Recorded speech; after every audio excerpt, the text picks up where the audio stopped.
Hi everyone, in today's video I'll show you how I made this miniature floor lamp inspired by a real one by Ikea.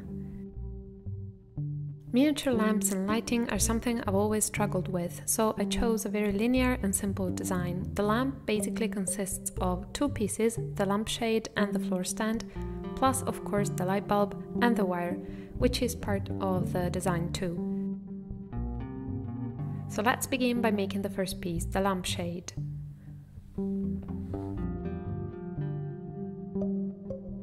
On a sheet of common drawing paper, I cut out a strip that is 2.2 centimeters in height, and I don't bother measuring the length.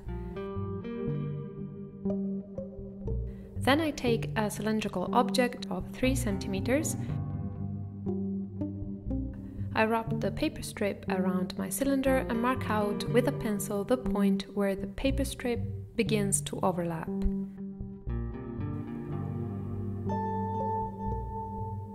Next, I create a sort of extra flap.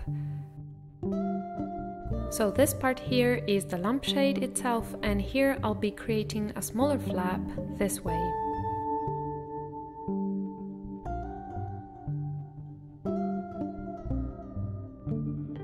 This extra bit of paper will make the whole thing sturdier and keep a nice and defined rounded shape.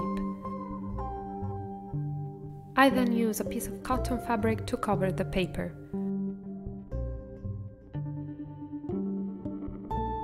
I apply a very thin layer of glue so that the fabric doesn't get any stain and the paper doesn't warp.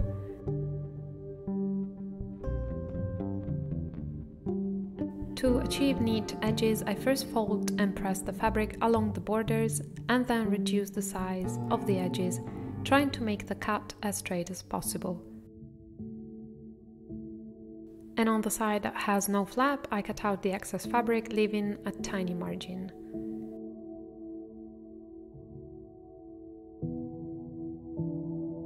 Then I glue the edges.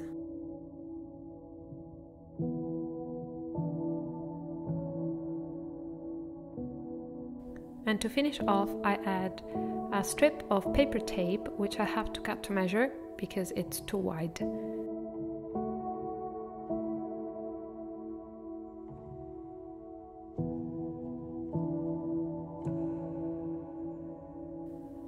And after wrapping the strip around the cylinder once more to shape it properly, I can then glue the flap this way.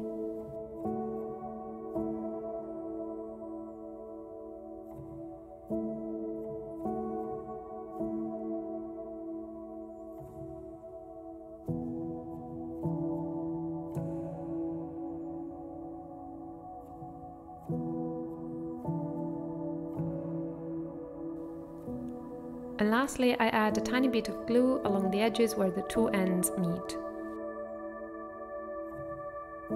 For the light, I'll be using pieces from my dollhouse lighting system and a little light bulb like this one. And now time for the floor stand. I first cut out the central pole following the measurement from the sketch.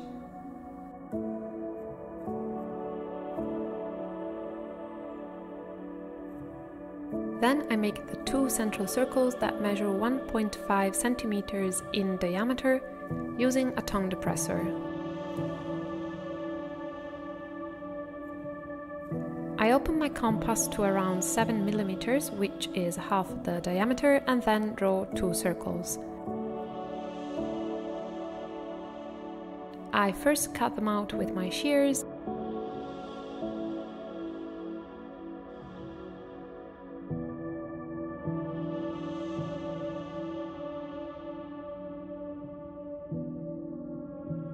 And then smooth out the edges with my electric file.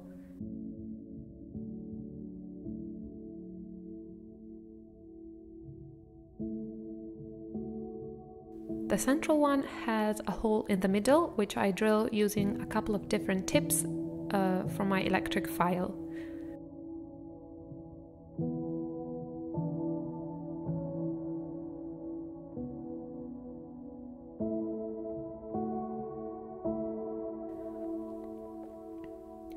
Then I make the opening for the cable, again using another tip of my electric file.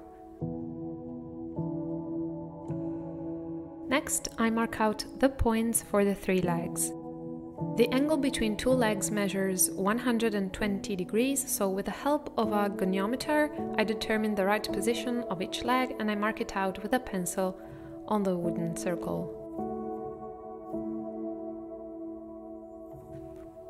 Then I work on the circle that will support the light bulb. This one doesn't have a hole, but only a rounded indentation.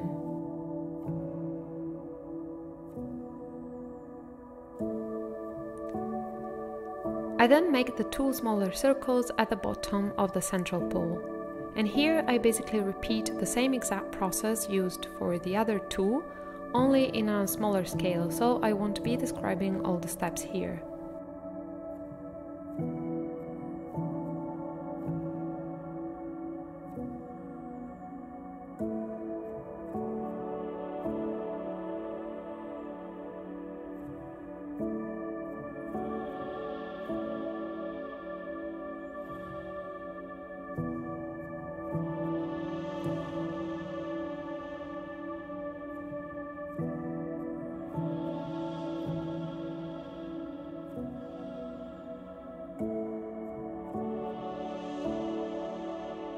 I forgot to draw it in the sketch, but in this point here there's a tiny cylinder that links the legs and the pole.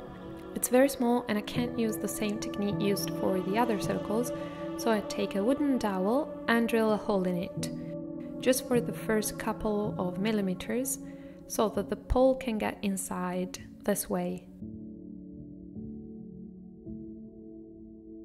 And then with my handsaw I slice off a thin piece.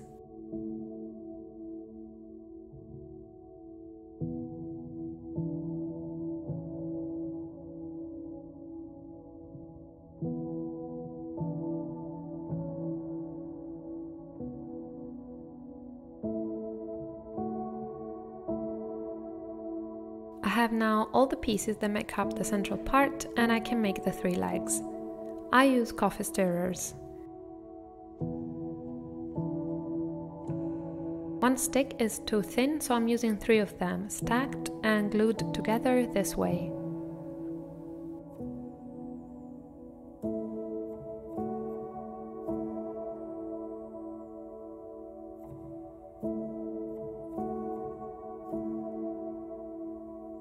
I measured the length and the angle of the leg directly onto the sketch.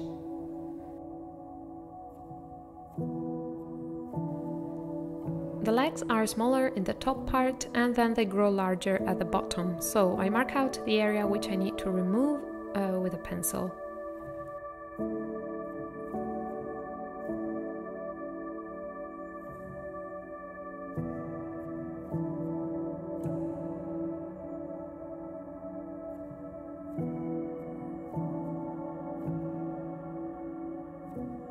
And after cutting the leg, I sand off the excess part with my electric file.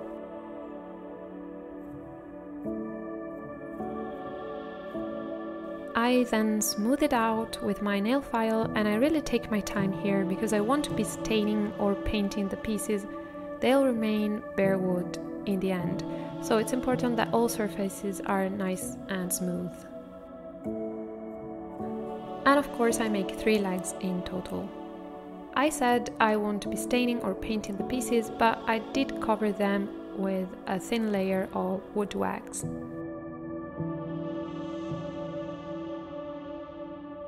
And now that I have all the parts, the wooden pieces, the lampshade and the lighting, time to build the lamp.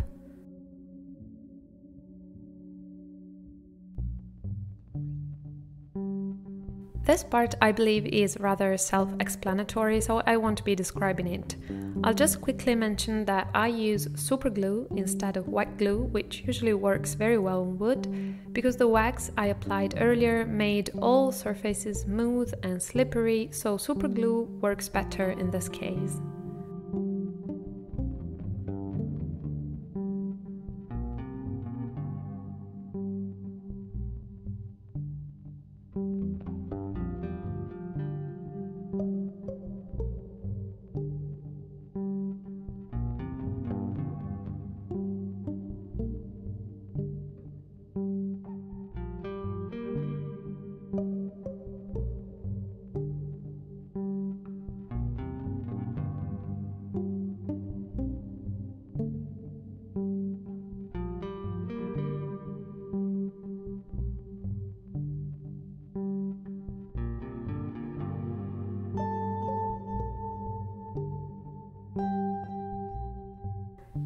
Next, I had to join the central structure and the lampshade together. Now, I'll be very honest with you and tell you that my original idea was to use the white wire and create a structure made of spikes, like in a wheel, but it didn't work, so I had to come up with another idea. I take a coffee stirrer and measure it inside the lampshade. Then I take another socket and mark out the area where the socket with the light bulb stands. I cut out the pieces and I'll be using the two side ones and discard the central one. I glue them on both sides of the socket, and lastly I glue the lampshade in place. The last step is gluing the legs, following the marks I made before.